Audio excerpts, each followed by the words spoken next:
Very nice crowd on hand here tonight for the Daytona Supercross by Honda. First time under the lights at Daytona International Speedway for motorcycle racing. A portent of things to come. Certainly, I think, for the Supercross. Will they ever have motorcycle road racing under the lights? That remains to be seen. But we're certainly enjoying this one as we get set to go with heat number 1 of the 250 class. And in this one will be one of those championship contenders, Kevin Windham. In the other will be his rival, Chad Reed. There's Windham on the 14 bike, front and center there, the Honda CRF 450. The AMSOIL-sponsored machine. Windham out of Mississippi. And we sweep across the start there. Isaiah Johnson on the 198. These guys now their turn to get nervous and get it on, as we say, Ricky. We saw Travis Pastrana so excited about this race. But, Greg, what do you have for us? Well, Jeff Stanton, who works with the Honda team, told his guys, line up just to the left of the Honda box. That's going to give you more of a straight shot into turn 1. And when you get there, roll out of it just a little so you can dive on the inside, just like James Stewart did earlier in the 125. Well, if you can do what James Stewart did, the board is sideways, get through that first corner second. James Stewart's qualifying time was 25 seconds faster than Steve Lansing. With fireworks added by the promoters, the fireworks in 250 are underway. Kevin Windham with the whole shot into turn number 1. Half the field, it seems like, running wide, but in fact only one rider off the racetrack. Windham's out in front, but not by much. Pastrana got bounced around a little bit. Jeremy Israel with and Travis Pastrana just taking the words right out of my mouth. Went from 5th to 2nd in one stretch of whoops. Unbelievable. Man, oh man, the comeback of Travis Pastrana has certainly gotten off with a bang here as he went from 5th to 2nd in one little straightaway behind Kevin Windham. Now, is Windham ever going to look back, or is somebody going to have to tell him that the 199 is coming? Oh, no, Kevin will know. Kevin's one of the riders on the 4-stroke 450. Kevin manages the power very well, but Travis Pastrana has not ridden since the opening round of the 2003 National. Been out with a knee injury, re-injured it in freestyle, and then now this is his first race back and looking very, very strong. Well, Kevin Windham did what he had to do, get out in front, but he has not had to contend with Travis Pastrana for over a year. So Windham may remember, he may not, how to race against this youngster if he gets up to him. Well, you know what I call Travis Pastrana is a 6'3" Bob Hanna. He lets the bike swap side to side. It doesn't worry him. That's his comfort zone. We're watching the different riders. David Villemin and Jeremy Israel having a very, very strong start and running out there. So it's good to see some different riders up there in the mix. Villemin on the number 12 machine that we looked at right there, the blue Yamaha, but 4 riders and 4 only transfer out of this one. So Windham looks good. Pastrana looks good. Perhaps his fitness, his endurance might be at issue. If he just gets out into a second position like this, will he play it safe and say, okay, fine, I'm going to get into the main, I'm not going to wear myself out? But when he talked in the opening ceremony, he was saying, well, you know, I haven't raced that much, and he's a very humble character, but he said, yeah, I want to win. But you know what? This is a different Travis Pastrana than I've ever seen. Very smart, not trying to jump everything, not trying to impress everybody. I think he's going to watch Kevin Windham, learn from him, and then come back and give it everything he's got in the main event. Well, Villemin in 3rd position, and the 4th and final transfer position right now going to Keith Johnson as they crossed the line the last time.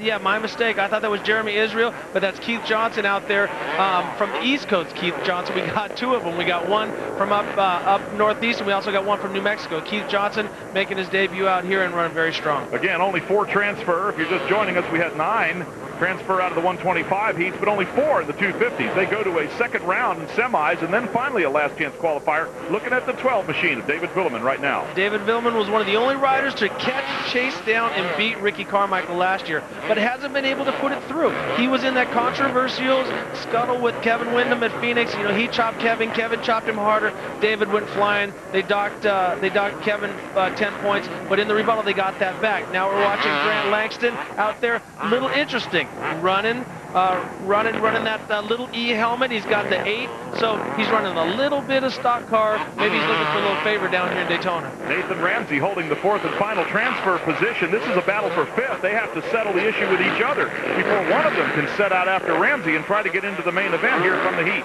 Now, I've been in this position. You get a great start. You're running strong like Kevin Windham, and now all of a sudden you see a guy that hasn't raced in over a year chasing you down. You're doing everything you feel is right, and you're watching this 6'3" kid chase you down and now all over your back fender.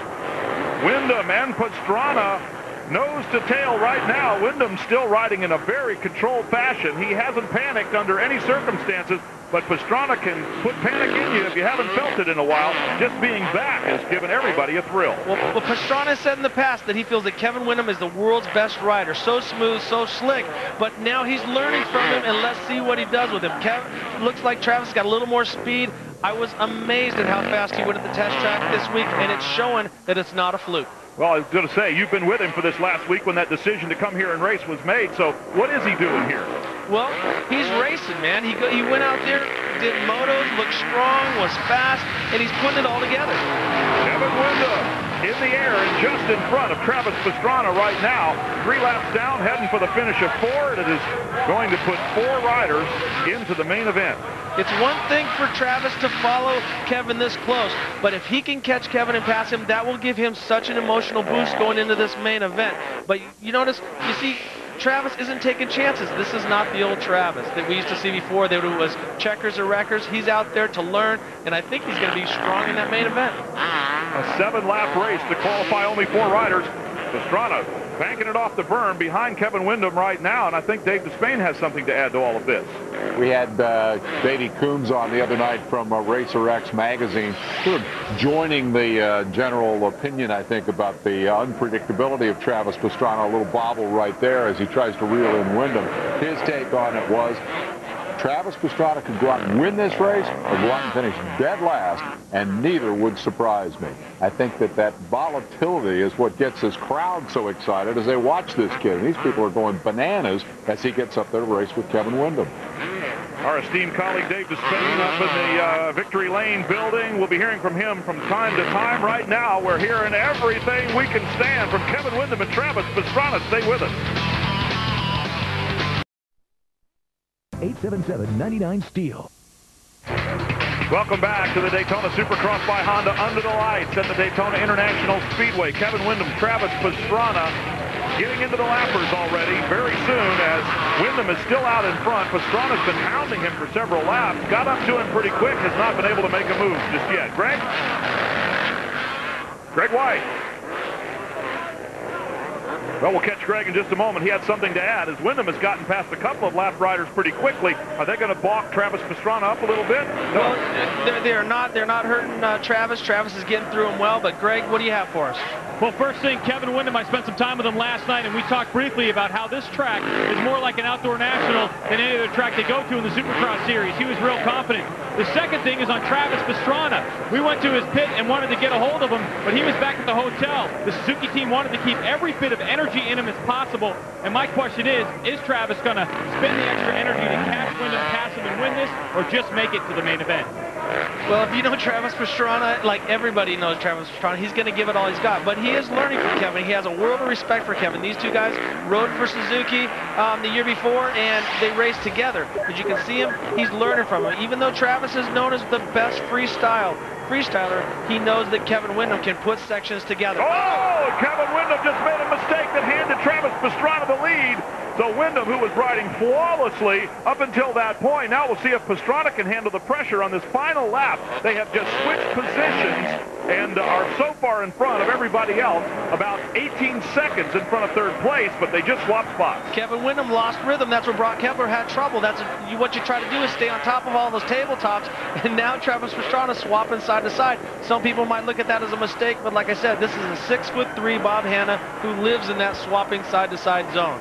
Travis Pastrana, one of only a couple of riders to win in 125. Checkered flag is out, and Travis Pastrana gives us a little taste of some of that freestyle. Kevin Windham, a more subdued finish behind him. Both will go to the final, along with the next 2 riders to finish, which should be David Grilliman and Nathan Ramsey. Right now, a battle between, I think it's Keith Johnson and Grant Langston making a sudden move. And then Ramsey goes up, and I'm at a loss for words. It's Grilliman and Ramsey that hold off Langston, but what a wild finish there between Nathan Ramsey and Grant Langston for that final transfer position. We'll take another look at the lead as Travis Pastrana mounts the podium there. Here's what happened to the number 14, Kevin Windham. I told you, you cannot relax here at Daytona. Those grooves don't look like much, but he was a little bit off to the side, overjumped that just by a hair. When you put even the world's best rider 2 inches off to the left, that's trouble. So Travis Pastrana ends up with the win. Those tough blocks don't give you an inch. Even if you land on top of them, they're a whole lot different than the dirt. Let's go to Ralph Shaheen. Well, you were wondering why maybe you came here to Daytona. I think checkered flags was the reason, and you got one. And the big difference was getting through that rhythm section the last time. How did you catch him and pass him? Really wasn't up to me. I was just riding pretty much as hard as I could. K-Dog messed up that rhythm a little bit. Hopefully put a little pressure on him, but man, K-Dog's an awesome rider. I'm just stoked to be here. This is great. You know, you took a lot of time today to rest and relax and get yourself up to speed physically for this race. Now, the heat race is in the books. How do you feel, and do you have enough energy left to do the same thing in the main? Oh, don't tell anyone, but I'm spent. No, it should be good. I'm going to get out there and give it my all. Hopefully, if I can stay with them, you know, halfway, I'll be able to pick it up towards the end. What are you going to do now to relax and get that stamina built up for the main? Go back and go to bed. Maybe watch James Stewart. That guy's amazing. Pissing me off. He's moving on. And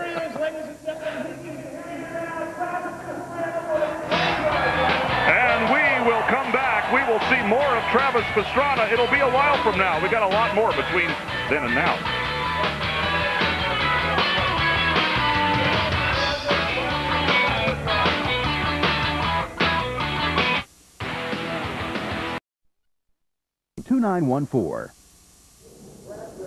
We've set 20% of the 250 field. We've got the rest coming up right now. Welcome back to the Daytona Supercross by Honda here at Daytona International Speedway. Let's go quickly down to Ralph Shaheen with a special guest. That would be Roger DeCoster, the man in charge of the Suzuki team. Roger, you've had a chance to see Travis ride in the heat race now. How do you feel about his performance, and does he have enough energy left for the main event tonight? Well, it's hard to say, you know. He's only been back riding 3 weeks, and he was riding fantastic, and he was patient, which has not been a quality that he usually has had in the past. And but I think he can be on the podium in the main also, even if it is not for the win. I think he has the speed to win, but he may not have the endurance. Probably not, but the podium should be possible. Thank you, Roger. And Brian, that's a very big point, because really what Suzuki's looking at here tonight is not necessarily having him run the entire season. They're giving him a lot of leeway in what he does this year. Their main focus is on the 2005 Supercross season with Travis Pastrana. Well, Travis Pastrana is safely into the final, and in this one now, the championship points leader, Chad Reed, along with others. We also have an onboard camera in this race, so when you see it, it's the number 32, Andrew Short, on the Suzuki. MotorWorldRacing.com sponsored machine into the turn where it's heat number 2. And boy, what a shuffle going in there. The first rider to the turn is the second rider coming out. Sean Hamlin, a Suzuki rider, very strong, shows a lot of talent with a great hole shot with Michael Byrne in second. And now we have Michael Rocco with his 200th start is in third place. And where is Chad Reed? About 5th coming off the line. So he's got to move up a spot just to get to the main event in this heat race. Chad Reed, the number 22, Yamaha will be looking for him. Chad Reed right there coming into your frame, working his way past Joe Olaf. Now he's got to work on Michael Rocco. LaRocco, not the easiest guy to pass. He can get very wide. Yes, indeed. And Chad Reed in the 22 bike working his way up to LaRocco on the 5 Honda. And here's what it looks like. Ride with the 32 of Andrew Short. Well, as you see, when you come down, you're jumping 30 to 40 feet in the air, and you're trying to land in these 8-inch grooves. It's a very, very tough environment out there. You got rocks getting thrown in your face and sand back and forth. So, very tough track here at Daytona. If you tuned in looking for drama, I'm looking for my Dramamine. Andrew Short, very strong rider, riding the 125 West Coast. Now this is his 4th race on a 250 this year. Very, very strong rider for MotorWorldRacing.com. There's the 22, Chad Reed, up behind LaRocco. We're watching these two. They're running in 3rd and 4th positions right now, I believe. And out in front, we've got Hamlin, the whole shot rider. Here is Reed coming up alongside. Coming up alongside. Is Mike LaRocco going to make himself wide at an inopportune moment? Back on board with Andrew Short. And so we can see right there in Andrew Short's view that Reed gets by LaRocco. Now he's got to go work on his own countryman, Michael Byrne. Michael Byrne also from Australia. Byrne on the 26 bike up in front. The Team Chevy Truck sponsored Kawasaki. So indeed, Chad Reed has gotten past one of the harder riders to pass, and now he's coming up behind countryman Byrne on the 26 green bike. Now, we talked earlier about lap times. Travis Pastrana and Kevin Windham's best lap time was a 1:11. As we talked earlier, even though the track was a little better, Bubba Stewart with a 1:10. Let's see what Chad Reed can do, and also Sean Hamlin out in front. Their lap times now, last lap for Hamlin was a 1:12. Here comes Reed, just skating across the top of those bumps. Takes the position away from Byrne, and now he sits in the number 2 spot. Yeah, he sets his sights on Hamlin. Also, when we talked earlier with Reed, he loves to race. This guy is a competitor. I think the worst thing that ever happened was when he dominated Anaheim. He came back and I think took the competition too lightly, and that's when Kevin Windham put it to him in Phoenix. So the more the racing that he has to do, the better. So I think him getting a bad start in this first heat, in his first heat tonight, was a good thing for him. It gives him something to fight for. Chad Reed in second position. The gauntlet has been thrown down by Travis Pastrana, winning heat number 1. Reed wants to match that, no doubt, as he is behind the number 36, Sean Hamlin, but chasing awful hard and looking very smooth. It took him a couple of laps to really kind of get all the kinks out. Yeah, Reed was about 0.3 of a second faster, both doing a 1:12. But Sean Hamlin is known as one of the most talented riders. Had some small problems, but he's been very comfortable on the Suzuki RM250, and now he's showing that he has the speed to run with the best in the world. We're watching Chad Reed trying to chase down the leader. Hamlin currently 9th in points. Chad Reed, the points leader in the 250 Supercross Series. Coming up behind him, picks a different line, clear view through some of the whoops there. He's got position on the left-hander, and Chad Reed takes the lead. Yeah, Chad took a line way off to the left, sort of stay out of the main line. Chad and Bubba are very similar like that they comb the whole track. They don't run one line. So now Hamlin shuffled back into second position. Sean Hamlin was the whole shot leader, but now your leader is the same man who leads the standing. Chad Reed's out in front. .com or call 1-800-PROGRESSIVE. Mike LaRocco now trying to take the number 3 spot away, or this battle for third position. He's right there with Byrne on the 26 machine. Byrne was in second and now slipped back to third. So he's got the spot that LaRocco wants. Both are solidly in the transfer positions. Again, 7 laps, 4 riders to transfer directly to the main. 200 starts. This guy's raced with everybody. I think he might have even done a couple laps with Moses back in the day. But to be honest with you, he was racing back when I was racing. He's been around. He's been strong. But he still hasn't gotten the starts down. I've always wanted Mike LaRocco to get a hole shot. But you know why? Maybe he doesn't because this is what he does best. Comes from the back, moves forward, and he's a journeyman. He loves to fight. He loves the battle. He's absolutely embroiled in one right now as he swings wide just a little bit right there behind Byrne. Again, 3rd and 4th place, the number 26 and 5 bikes. Mike LaRocco missing the Daytona Supercross in 02 and 03 with knee injuries. So now Mike LaRocco is probably very stoked to be back here at Daytona, one of the most prestigious Supercrosses of all time, to be his 200th career start. I mean, that's a feat in itself. And a little more from Greg White. Had dinner last night with Mike LaRocco and said that exact thing to him about his starts. I said, what is going on with your starts? He said, look, man, I love Daytona, but I like a short start where I can just get a good start and get the bike turned. It's so long here that he feels like he's at a disadvantage. However, it's under the lights Daytona. It's Friday night. We have practically a full moon. I think Mike LaRocco might win it all. What do you think, RJ? I think that's a pretty tall order with the speed that we're seeing out there. But Mike LaRocco, very strong. Greg, I have a question for you. Who bought dinner, you or Mike? Honda bought dinner. Seeing as how it is the Supercross by Honda, so it's appropriate. Always. But here we're watching Byrne doing a great job holding his own line, but Mike LaRocco trying insides, trying outsides, never giving up. Well, I love it when 2 guys can push the check across the table to a third party. Ralph?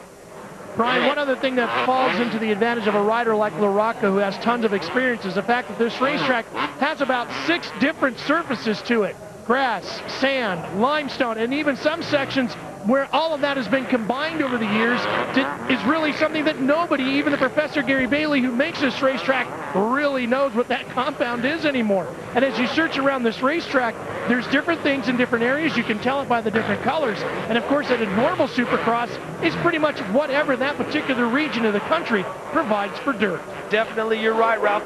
Here at Daytona, you got the shale that gets square-edged and slick. You got the orange clay that's consistent and great traction. You got the sand that's ever-changing. So very, very good point. The dirt makes this race so challenging. Watching the battle for third. Greg Moore?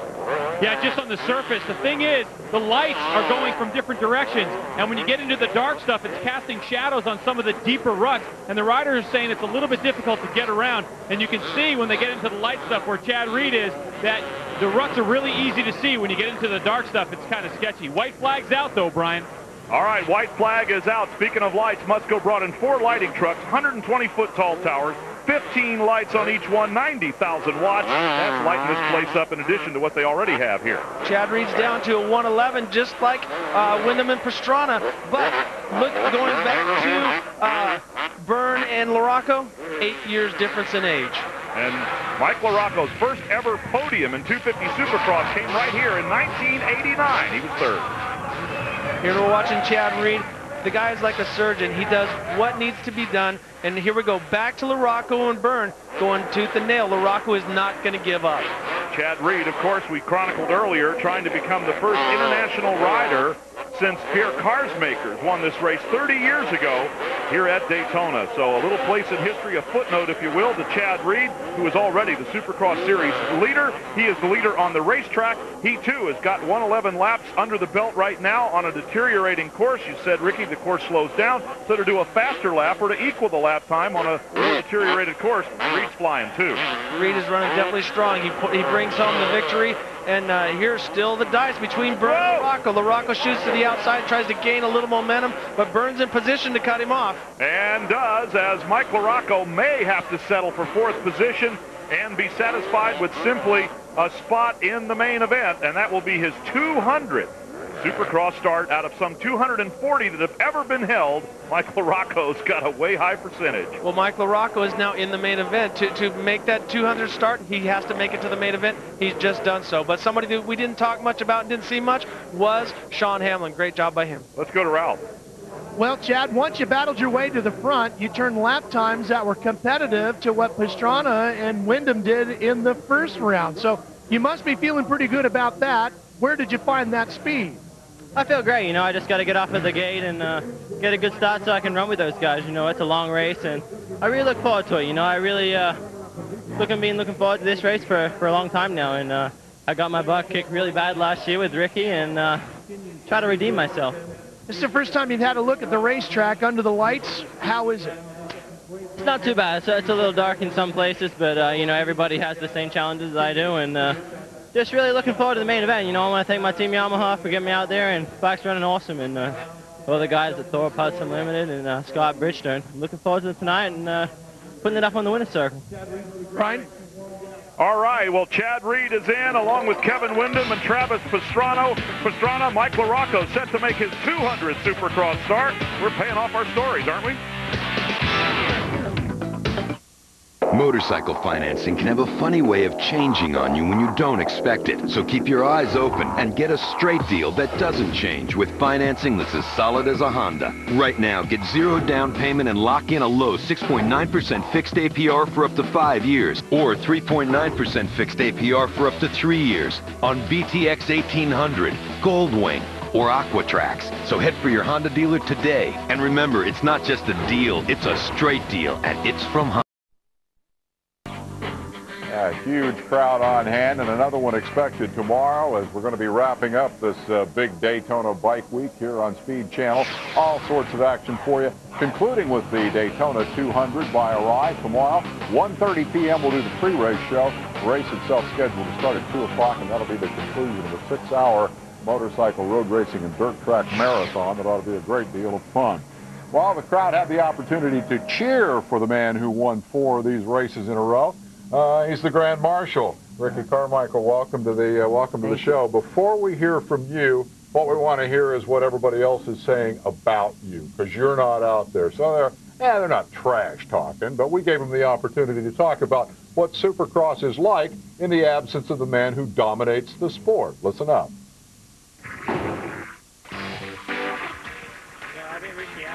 It's maybe good for some of the riders that say, oh, we're gonna gain 1 position, you know. But for the other guys, the top guys, we don't train and race to be Ricky Carmichael. We race to win a championship. So whatever it takes, and in training and you know, and the sacrifice, you know, we do it either Ricky is here or not.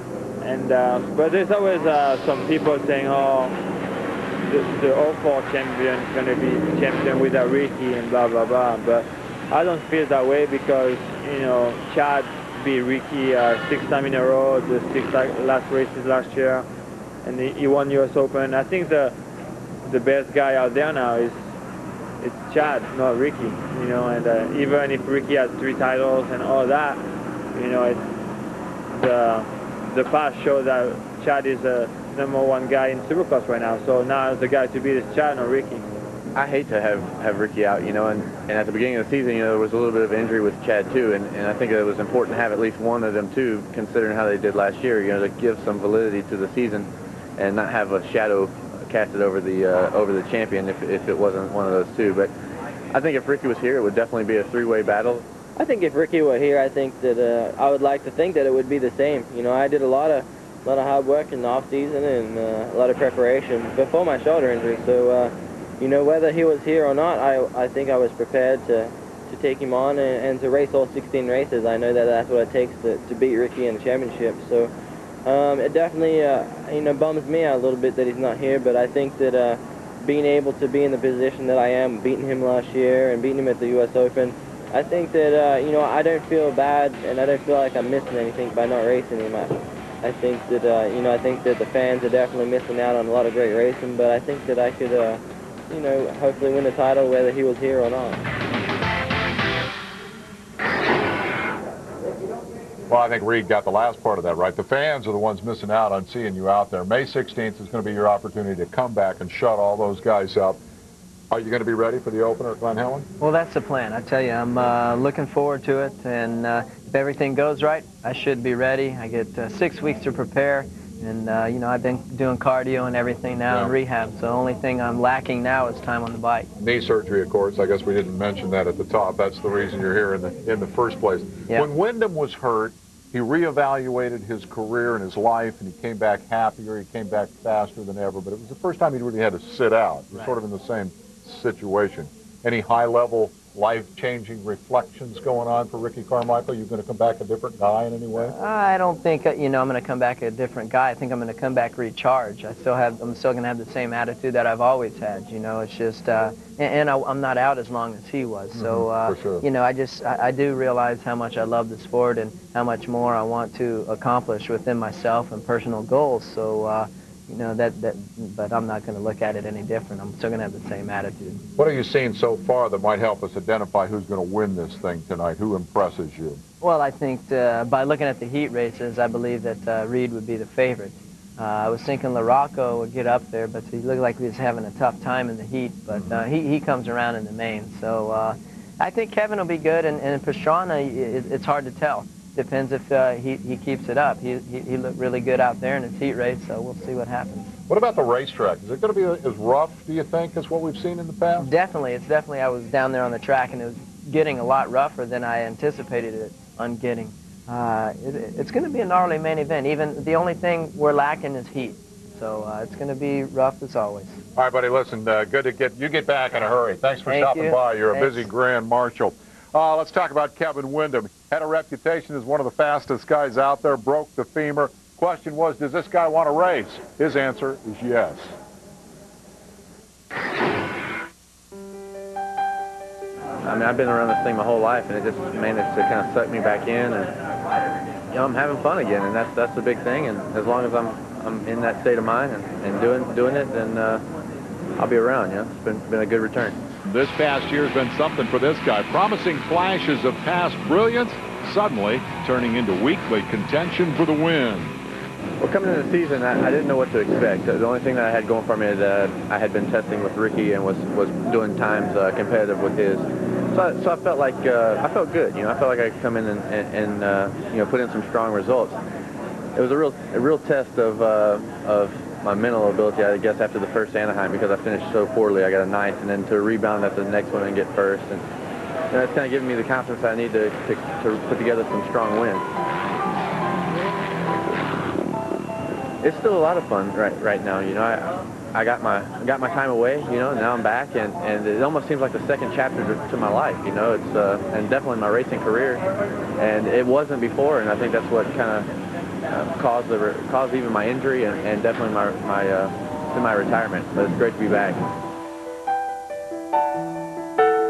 know, I started racing when I was 3. I'm 26 now. I have 23 years of experience, professional since I was 16, and I feel like I'm at the best, you know, the best position, the best level that I've ever been at in this sport. And that in itself is a tremendous accomplishment, and you know, just keep looking forward. I don't really see the end right now, and that's great. That's a good feeling, knowing that, you know, I could possibly have another 5 or 10 years.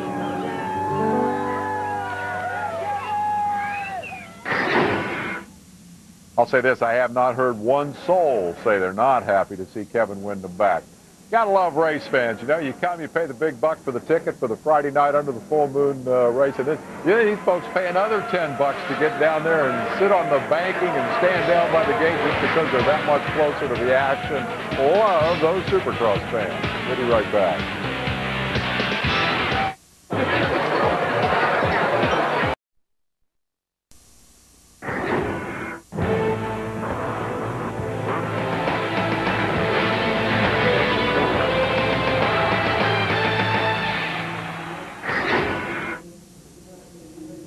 Back at Daytona, this huge crowd now turning its attention in this 34th Daytona Supercross by Honda to the 250 main event.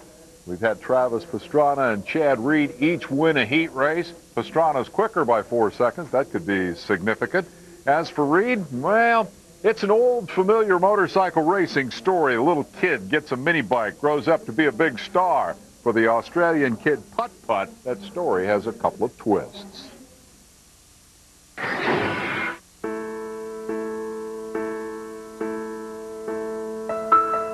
My first ever motorcycle was a Yamaha Pee Wee 50.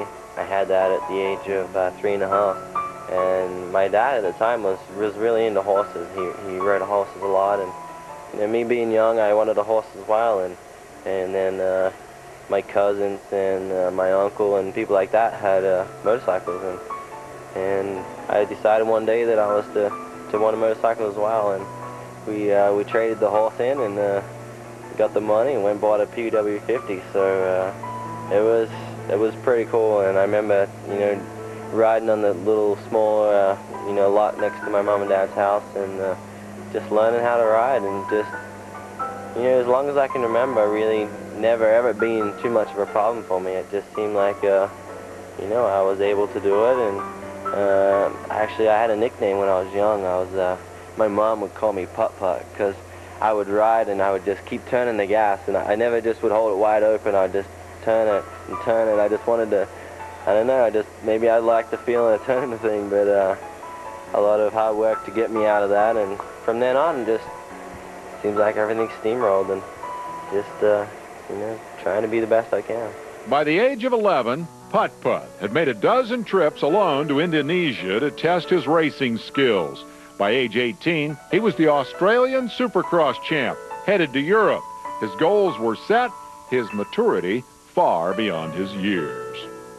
Growing up was always one of the main priorities for me, was to grow up fast and to get to where I am now, which is racing Supercross in America on a 250 factory team, and being just like my old-time idol, Jeremy McGrath. The world would soon take notice. Reed finished second in the 2001 FIM Championship in his first attempt. His reward, a phone call from the States, Yamaha of Troy, offering a ride for 125 Supercross. He packed his bags. My first year was a tough one because I really was comfortable riding 250s. I had been racing 250s since '98, and I had to, you know, take a step back and ride 125s, and it was something that was tougher than I thought. You know, when I took the phone call from Eric Kehoe, I was so excited and so ready to come to America. I mean, it could have been to race anything. I was just ready to come here, and you know, when I learned that I had to test and ride the bikes and stuff like that, it was a lot tougher than I expected. I really admit that. In 2001, this guy won 7 of 8 races along with the 125 East title. His reward for 02, a Yamaha factory ride on a 250. He won the World Supercross GP title for Yamaha and served notice that he would be a serious factor for the American Championship by winning the last 6 races of the year. All of a sudden, it's very apparent. That little boy who traded in his horse for a mini bike, well, He's the man to beat for the 2003 AMA Supercross Championship. It's been a really fast transition and really fast career for me since I've gone onto the world scene in 2001, and you know, sometimes you really have to take a big breath and you know, and really look the path that you've been along, and it's pretty amazing, and it's been a hell of a long lot of fun.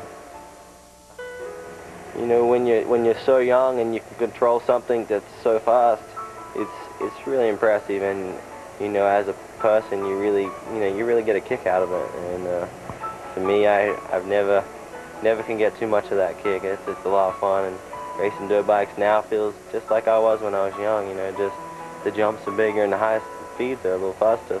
That's fun.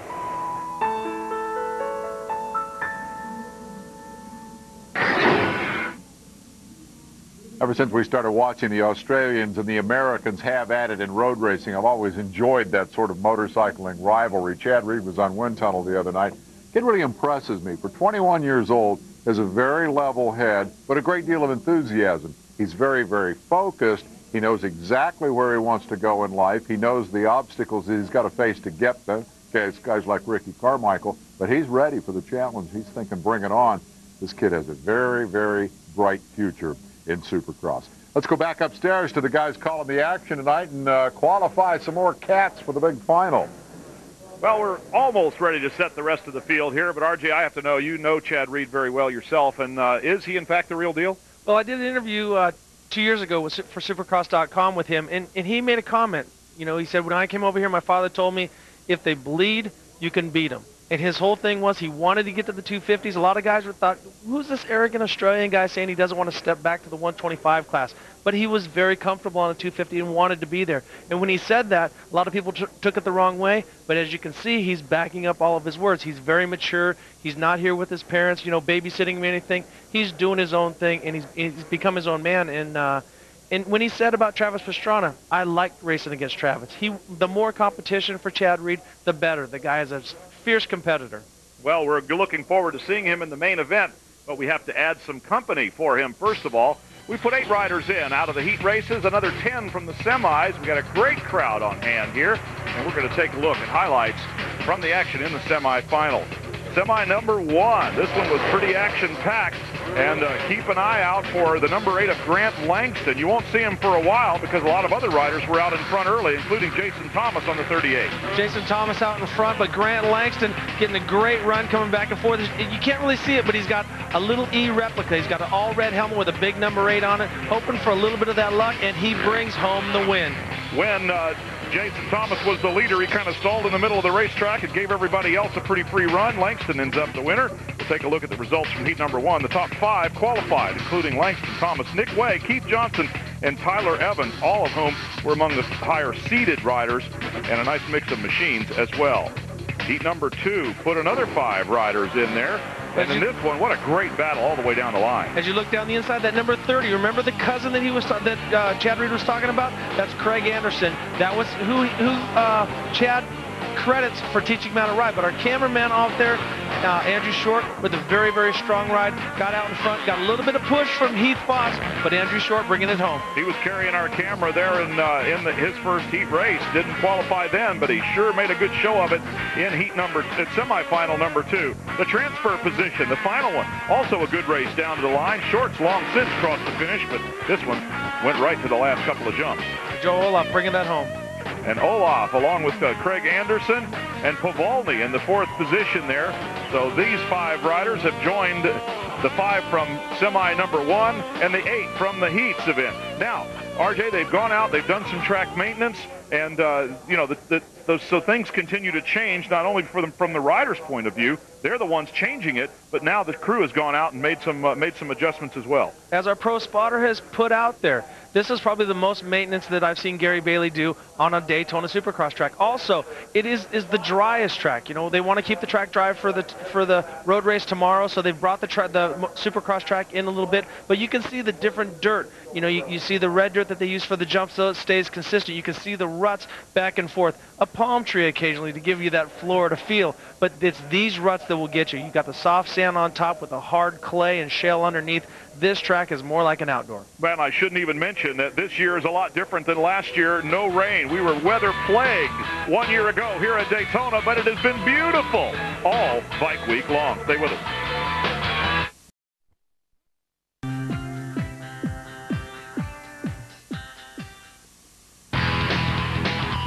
Welcome back to Daytona. Ricky Carmichael's knee injury denied him the opportunity to make history in this Daytona Supercross by Honda. Tied with Jeff Stanton for 4 consecutive wins here at Daytona. He didn't get to go for number 5. Let's see how he got that 4th one. It's an old story. You can't win the race in the first turn, but you can lose it there. And the race to turn 1 was about the only thing Ricky Carmichael didn't win last year at Daytona. In fact, over the last 4 years at Daytona, by the exit of turn 2, he was in the lead, and by the end of lap 1, he was in command. Here in front of the Florida fans in his home state. Yeah, the other guys chased. They did their best, but at the end of this thing, RC was in another time zone and raced into the record book, his 4th straight victory in this race, and first guy to win both 125 and 250 at Daytona.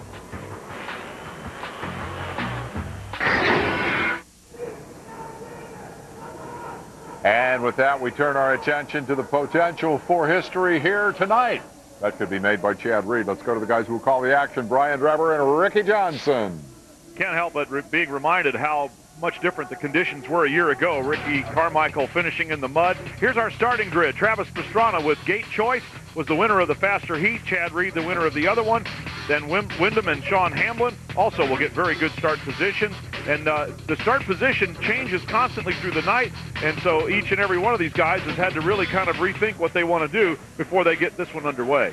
Yeah, everybody's, they got that final prep lap. They got to go look and see how much the track has deteriorated. But Travis Pastrana, right there, the nerves have got to be going through this kid. Chad Reed, guy loves competition. He's ready to race. Right next to him, Kevin Wyndham, his main competition on a big 450. I wouldn't know if I would really want, that much heat on the inside of me. Sign is sideways.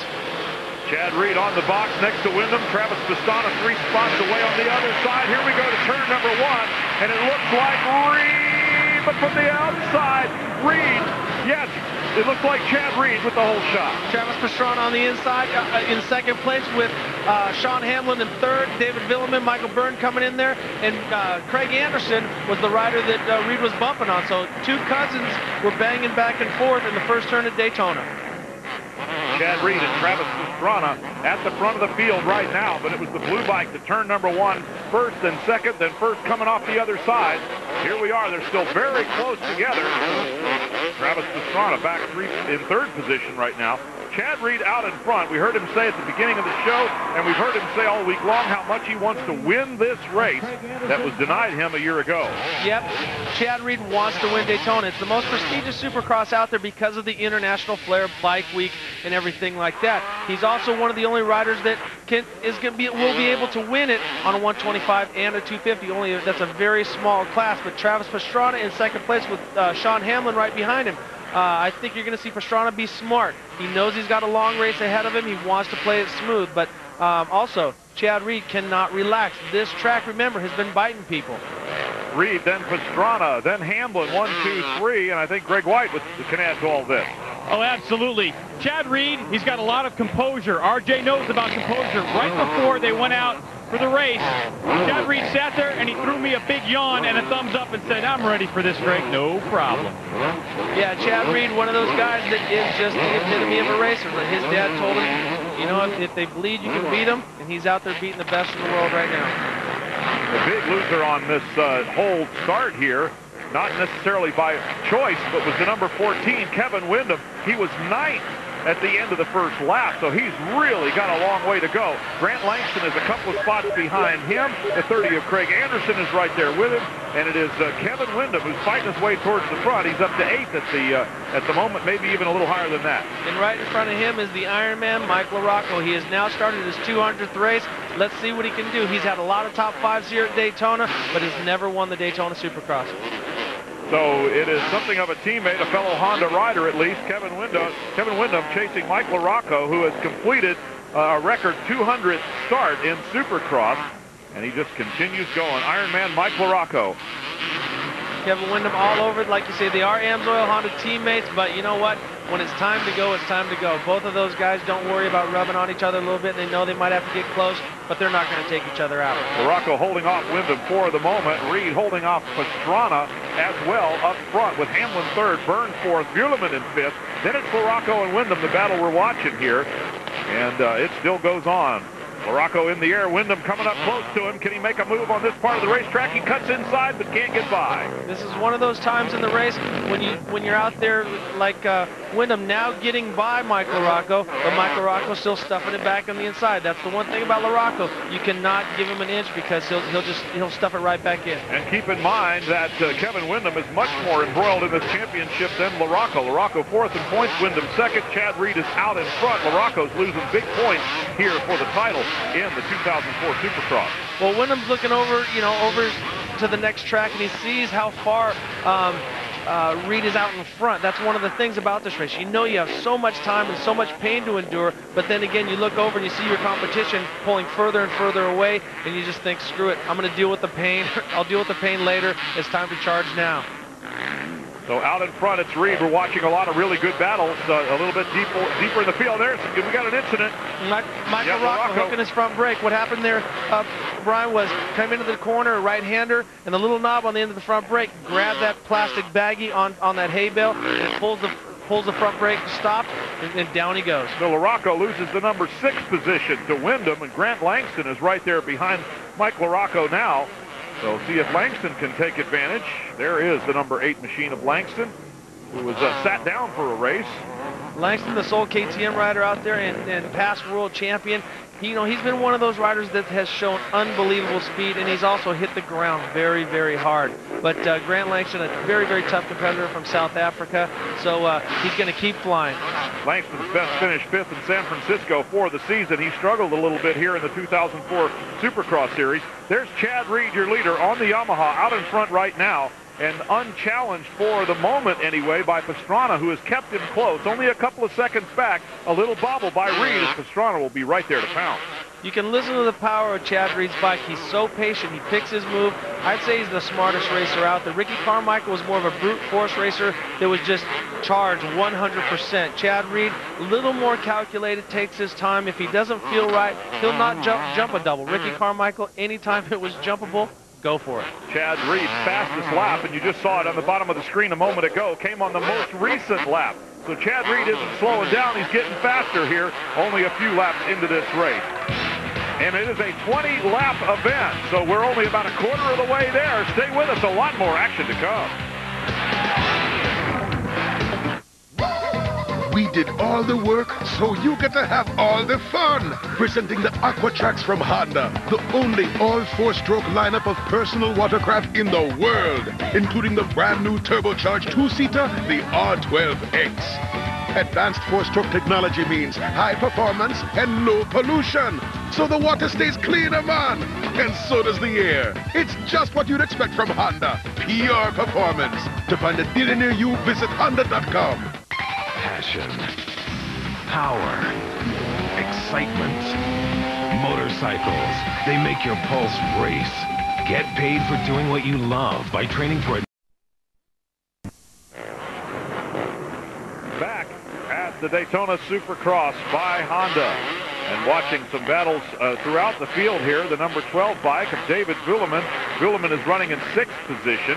Now just getting past Michael Byrne. Byrne chopping him off a little bit, so these two riders going back and forth. Yep, Byrne on the 26 bike. Those two are 5th and 6th position. Kevin Windham moved past them both, and that's him disappearing in the distance.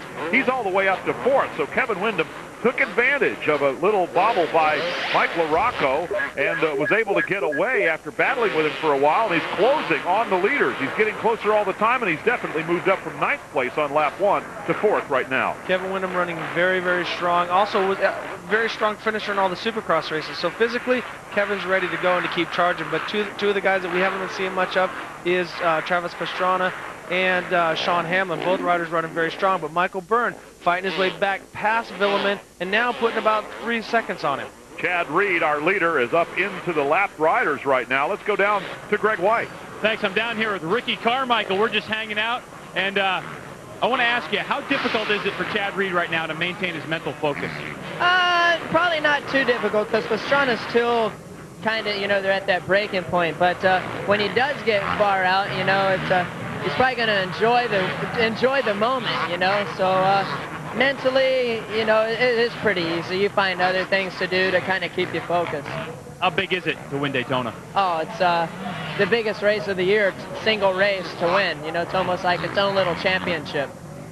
How excited are you to get back to racing? Oh, really excited. I was like, man, I would love to just suit up and race this race because I'm so confident here and I love it here. And but hey, it is what it is, and I'm just glad to be here watching at this point.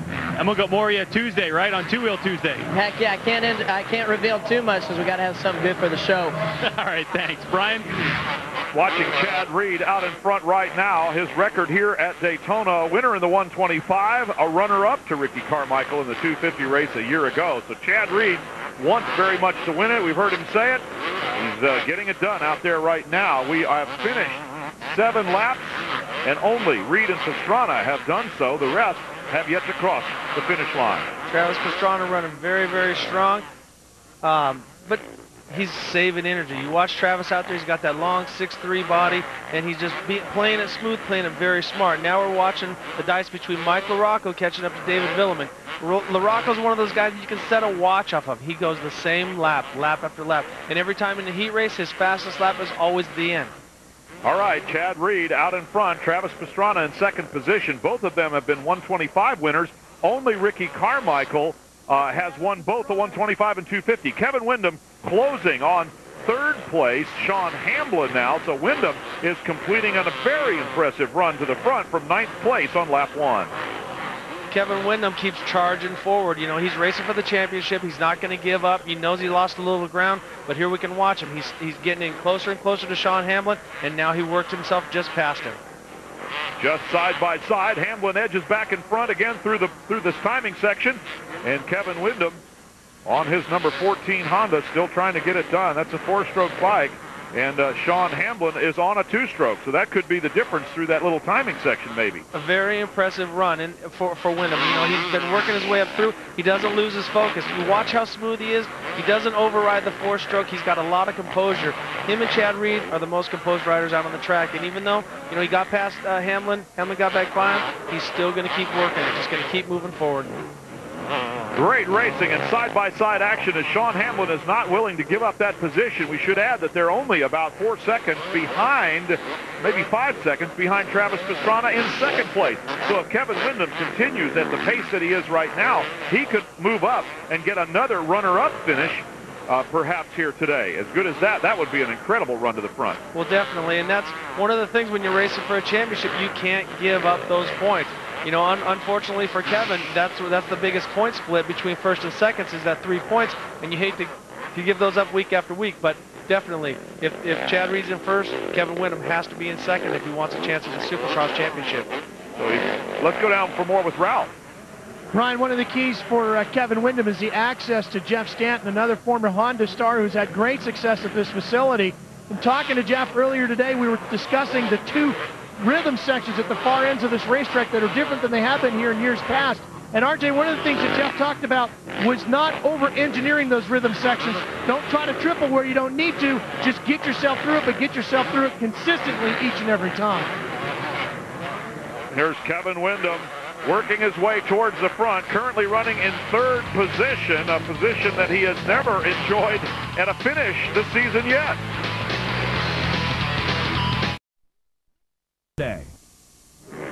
Just past the halfway mark, 10 laps down, 10 laps to go for Chad Reed with about a 20-second advantage over Travis Pastrana. It looked like it was going to be a very close race early on, but Reed is making this one look a lot like a James Bubba Stewart runaway. Definitely. Reed's been running very strong, a lot like Bubba. Out in front, his biggest worry right now is the track and lap riders. And Pastrana goes down in the rhythm section after the finish line. He goes down. It's off camera right now, but Travis Pastrana goes down and now gets back up in third position. So Kevin Windham moves up to second, where he has finished so many times to Chad Reed this season by a mistake on the part of Travis Pastrana. But here is Chad Reed out in front. He can't know anything about what's going on behind him. And Chad Reed is just hustling through another timing section. We'll have a look at Travis Pastrana's mishap here in just a moment. And Chad Reed knows nothing of it. Okay, one of the things that Ralph was talking about is that in this track you can over-engineer it. You can try too much. You know what? Some of the riders, they always want to try to win by tricks. But let's take a look at Travis Pastrana. He swaps, gets off side to side. He's a little bit loose back and forth. Now the thing swaps. He lands down, loses his foot peg, and down he goes. Travis was able to get up quick, so that's good. Keeps the bike running, keeps rolling. But hey, the Daytona track just bit Travis Pastrana. Well, Pastrana's been out of competition for a while, and I have to think that there's a little bit of difference there. He almost rolled it over on the front wheel again.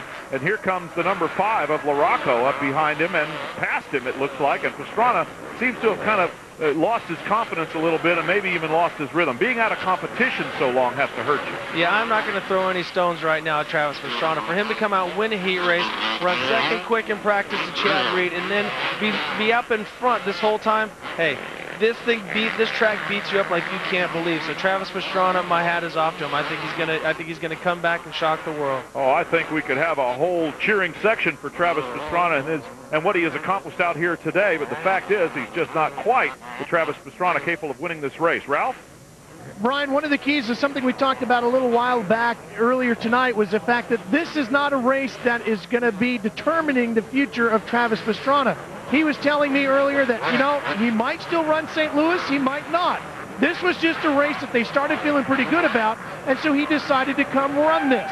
The big key for Travis is really focusing on 2005. He might run a bunch more of these Supercrosses this year. He might go a little bit easier at it. One of the things he is going to do is some more car racing. He's got a Porsche Cup race in Malaysia coming up this year. He's got 6 more SCCA Pro Rally races to do.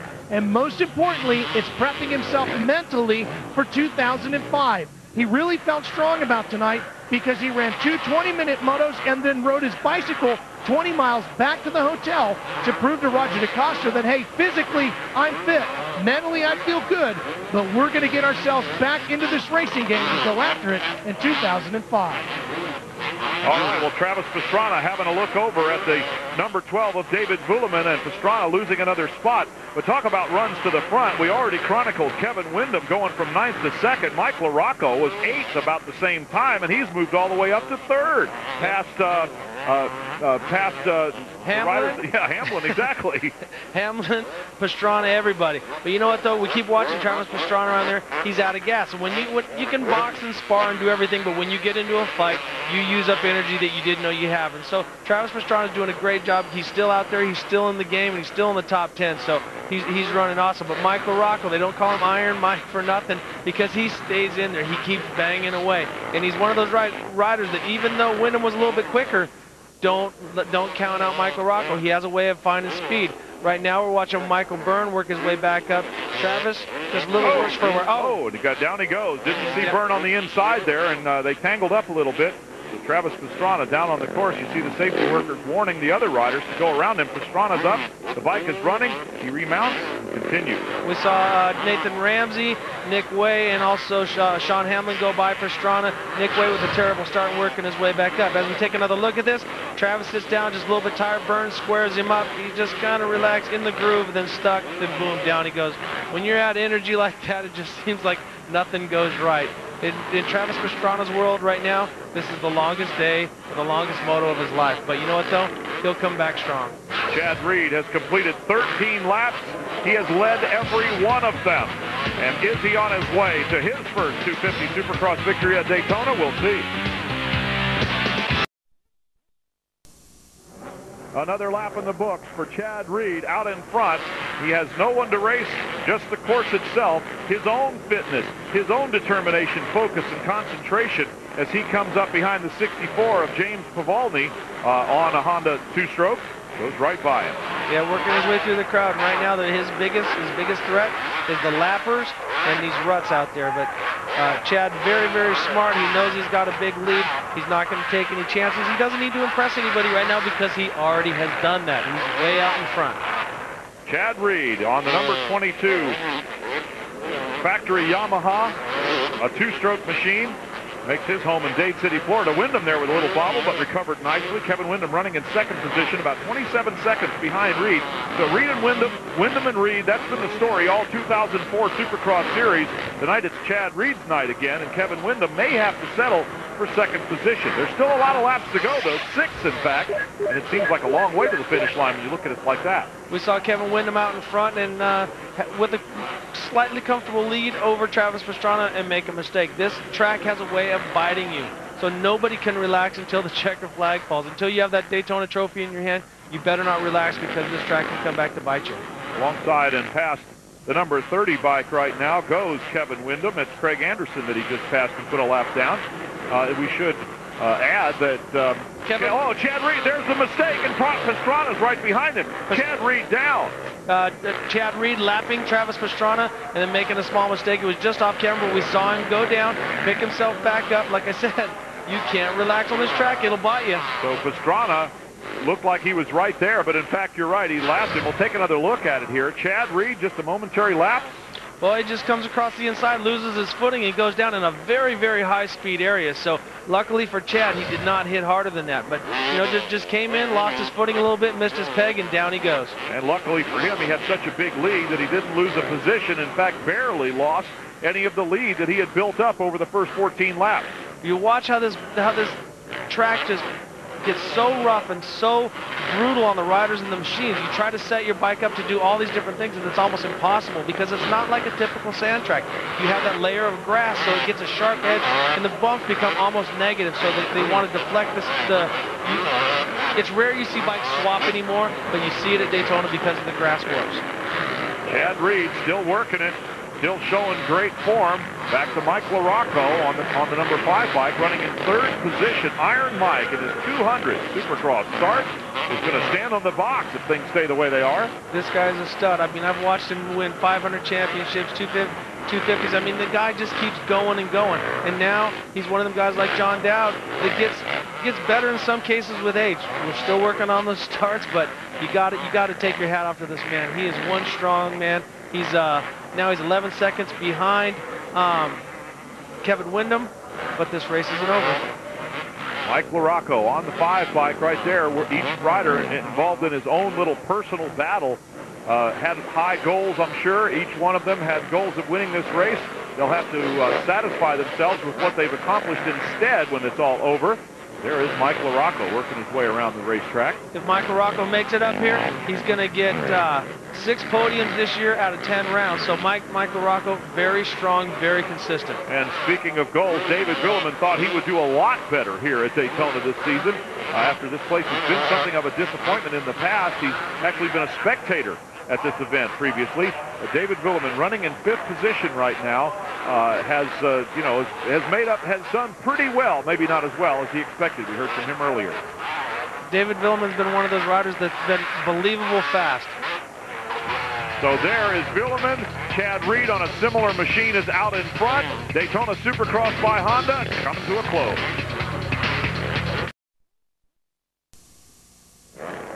Inside 3 laps to go, and Chad Reed is out in front right now. He had one little small mistake. He is inside 3 laps to go, so he can try to hang on to that 16-second advantage he has over Wyndham.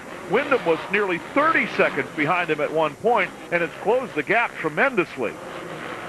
Chad Reed running very smooth now. It looks like he's just being consistent. He's not trying to break any records, but this is the hardest point of the race. I've been here at Daytona where I've had a big lead, and this is frustrating because the track, you're trying to go fast, but with all these ruts and bumps and grooves and stuff, it's hard. It's like a governor. It keeps you down there. He's down to a 1:15, and that's his slowest lap of the race. Well, we should add that he did a 1:19 the previous lap, while Wyndham did a 1:15. So Wyndham's making up some ground on Chad Reed.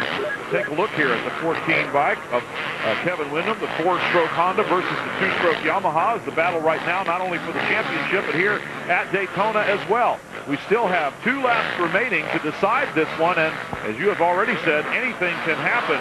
Ricky Johnson, sorry, the other one downstairs. Yeah, here's Chad Reed. What do you see in his form now?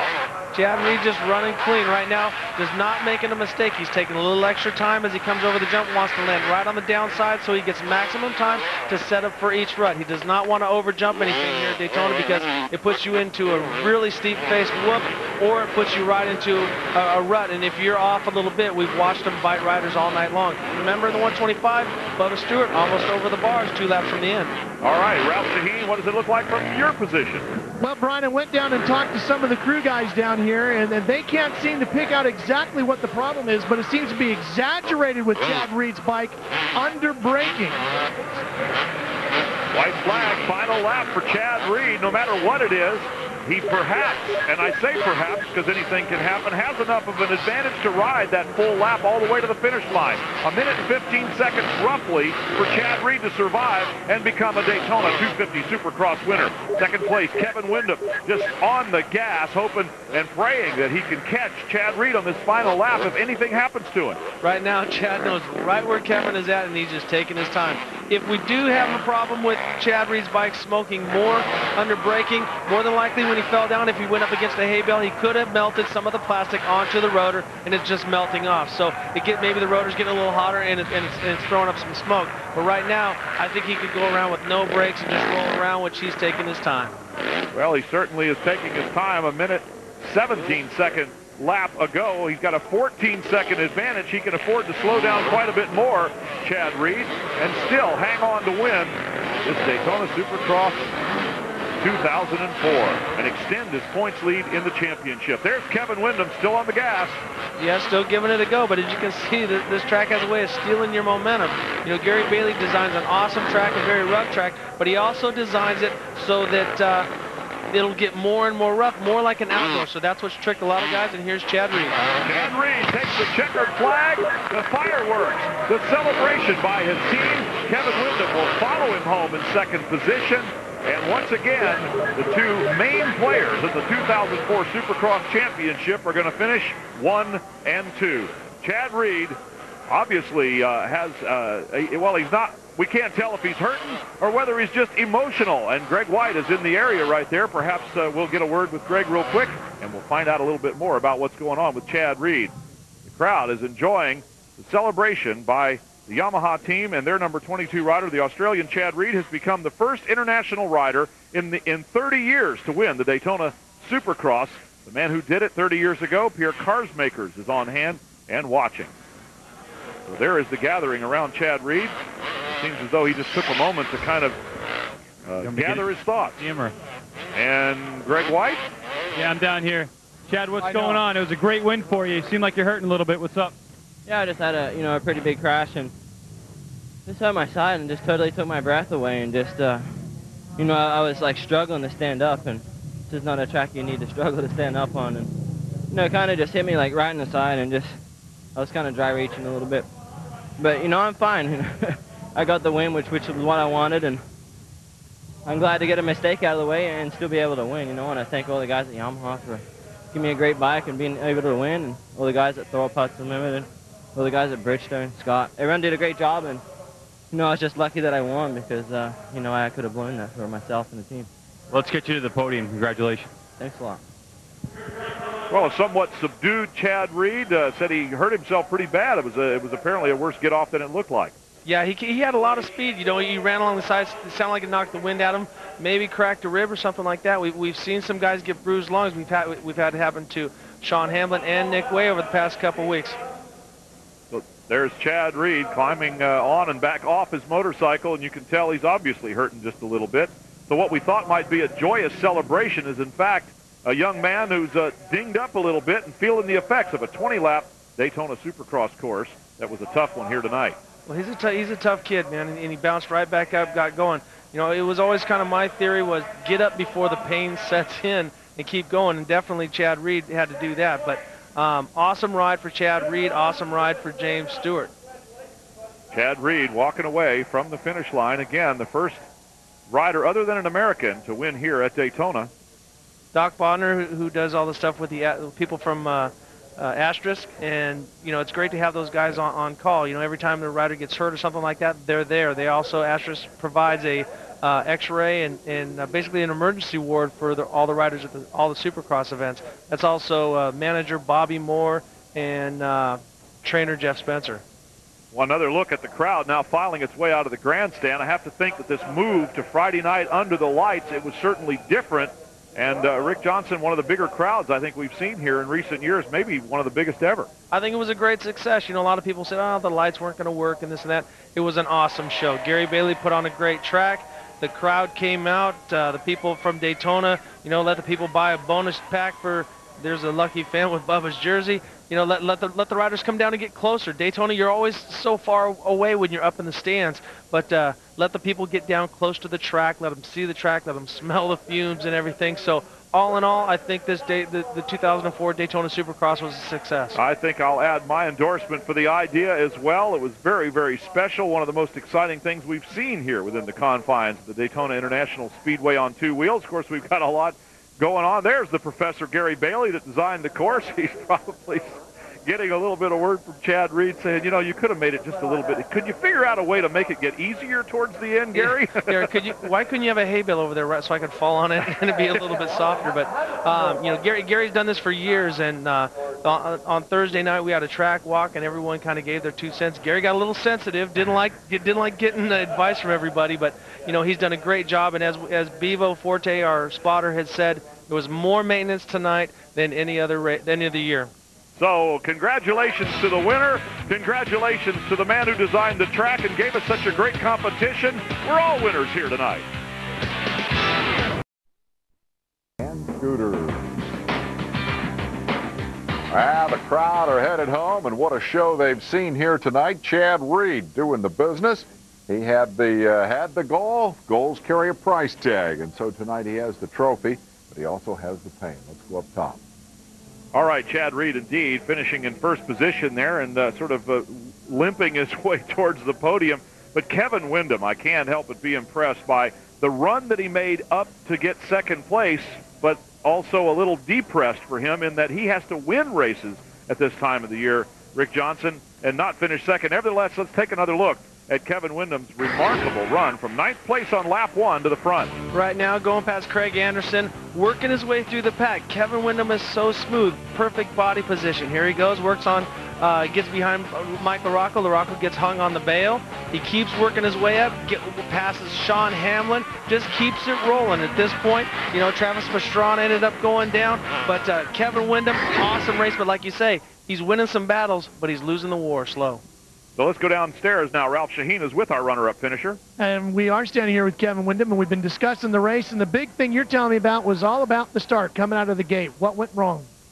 I got a horrible jump, you know. I mean, everyone knows that the Honda 450's got the power to get you the first turn first. Tires were hooking up great, but I just got a bad jump, and it's unfortunate, you know, because I know what it's like to get out there and sprint, you know, and I saw Chad out front, and I was like, well, you know, this is going to be one of the easiest races of his life, you know, because I think the last 3 races here, either I jumped out or he jumped out, and you just we can't catch one another if we're back in the pack. And it was unfortunate, you know, because here at Daytona I was just back there working, knowing that the win was kind of out of my reach, unless I had some kind of unfortunate accident where he did go down, but he just wasn't down long enough. But it was a good night. I'm happy to finish strong. I had a good ride, and my Honda and Amsoil Chaparral Factory Connection bike, awesome. One of the things you did do, though, was keep this championship chase alive, and one of the things you're going to have to do is really start turning the heat up on the pressure to get some wins. How can you do that? Well, good question, and something that I've been trying to do. I've been working on that a lot, and I've been able to put a win together, you know, here and there.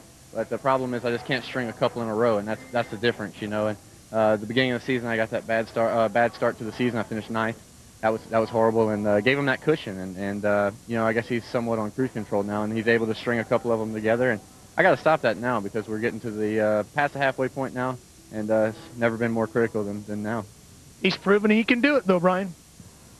And Kevin Windham couldn't quite keep Honda's string of wins alive here. Ricky Carmichael put 4 in a row together. Chad Reed's win was the first for Yamaha since Jeremy McGrath had a pair of them on a blue bike back in 1998 and 1999. We'll take a look at all the results here. You'll be looking for the name of your favorite rider, no doubt. We hope you see it as high up on the list as you had hoped for. And Chad Reed, Kevin Windham, Mike LaRocco, the podium finishers. LaRocco also a remarkable run. from the back to the front, to the back, and to the front again to get third. The Iron Man did it one more time. Very impressive run for Nick Way. Got a terrible start, and that just goes to show the hours that he spends training with Todd Jacobs and putting in the time. That's what paid off, endurance. Travis Pastrana running second early in the race, finished in 10th. Andrew Short, carrying our camera, was in 11th position, doing a fine job as well. Let's go downstairs once again and to Greg White this time. Well, I'm down here with third place Mike LaRocco. First of all, congratulations. 200 starts, 6 podiums in 10 races. But are you happy? Well, I mean, I got through tonight, and, you know, another podium finish, which is, it's always okay. But I've been wanting to win Daytona, you know, my whole career, and I've been here many times and haven't got it done yet. So that's a bummer. But, you know, I did what I could. I didn't get the greatest to start, and I went down, I snagged my front brake on a hay bale, and it was a tough track, and I was off with speed all night tonight, and I just didn't, it wasn't going to be. So I just did what I could and, you know, put my AMS oil Honda up there. How were the track conditions? I mean, they varied a lot from start to finish, didn't they? It's rough. I mean, it's definitely rough. It's an outdoor style Supercross track, and to ride the bikes we ride that are, you know, incredibly stiff, it beats you. And, you know, I felt it out there. It was definitely a tough race. Can you win one of these this year? You know, I like to think so. I mean, my speed is there on, you know, not every race, but, you know, sometimes I can get it together, and I just got to keep working at it and continue with my start. Well, congratulations on your podium. Thanks a lot. All right, Brian? 9 times in the top 5 here at Daytona for Mike LaRocco, 6 times on the podium in his long career, but never a win. We'll take a look at the points for the season. Kevin Windham came in trailing by 26. That's the slow losing of the war part we're talking about. He leaves here down by 29, and we're well into this 2004 Supercross season. David Buhleman holding on to third place, but by the barest of margins over Mike LaRocco. A pretty rough night for more riders out there. We saw Chad Reed have his own mishap, but Travis Pastrana really started backpedaling. Let's look at some of the crashes. Travis Pastrana swapping side to side, I think partially due to fatigue. That's one crash. A little contact with Byrne, crash number 2. You know, so Travis Pastrana had a great night. Now here we take a look at Chad Reed. Loses the peg, goes down hard. I mean, he goes from about 30 miles an hour to 0. So that just goes to show you this track is tough. It's the highest speed Supercross, it's the longest Supercross, and it's the most diverse with the sand, grass, clay, and shale. So you have every element out there. And tonight we had the light switch. A lot of people thought that there was going to be a shadow problem. I thought that the crew here at Daytona did an awesome job to make this race a success. Well, we've heard from our top 3 finishers. We've heard from my broadcast partner, a 7-time Supercross and Motocross champion. Now let's hear from our esteemed colleague, Mr. Dave Despain. Yeah, well, not too esteemed. I picked Windham to win the thing. The bad start killed him. You know what I'm thinking about? I'm thinking about next year when we come back here to Daytona in the middle of a Supercross battle that has Chad Reed, possibly as the reigning champion, Kevin Windham as his primary challenger, Ricky Carmichael back healthy again, and Bubba Stewart up from the 125s, toss Travis Pastrana into the mix, and after all these years of McGrath and Carmichael dominating this series, all of a sudden, we could be in for one of the most exciting Daytona races ever, one of the most exciting Daytona Supercross series in a very long time. I think that's going to be a great thing. It comes back to those interesting personalities and getting them button heads out there on the racetrack. I'm tired of these runaways. Bring on the competition. How about it, guys? Well, I'd have to agree with that, and I'm looking forward already. Let's see, it's how many days to Daytona 2005? We'll start counting them today, and we're going to come right back tomorrow with more road racing action here from the Daytona International Speedway. Pro Honda Oil Supersport at 10:30. An hour after that, BMW Cup. Then we've got Dirt Track on tape at 12:30. We come back with a pre-race show at 1:30 for the Daytona 200 by a rye, and that is what you call a day of motorcycle racing here on Speed. For Rick Johnson, for Greg White and Ralph Shaheen, my broadcast partners, I'm Brian Drever. So long, everybody.